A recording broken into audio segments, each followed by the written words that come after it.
and treating the Arab population as a whole, the Palestinian population as a whole, as an inferior race. I mean, it doesn't get stronger than this. And yet you want to be careful about your language.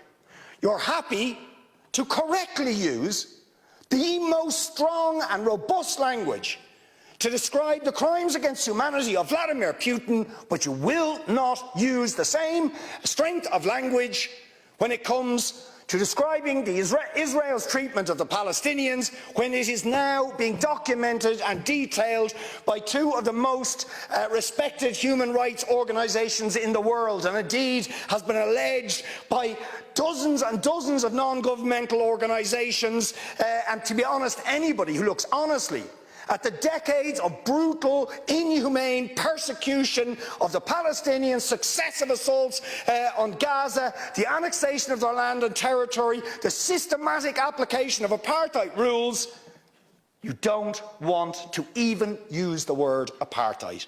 Never mind sanctions. 5 days sanctions against Putin and his thugs, 70 years of oppression by the Palestinians, and it wouldn't be, what was the word you used? It wouldn't be helpful to impose sanctions. Amnesty International are calling for Israel to be referred to the International Criminal Court for crimes against humanity. Will you support it? They are calling for targeted sanctions against Israeli officials who are perpetuating the system of apartheid, just exactly the same types of sanctions you've just initiated against Vladimir Putin. Will you support it?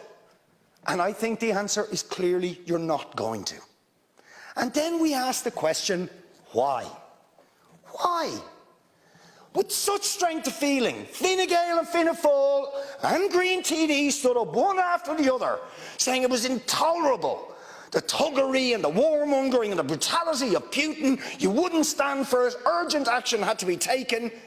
But we've got to be much more careful with the Palestinians.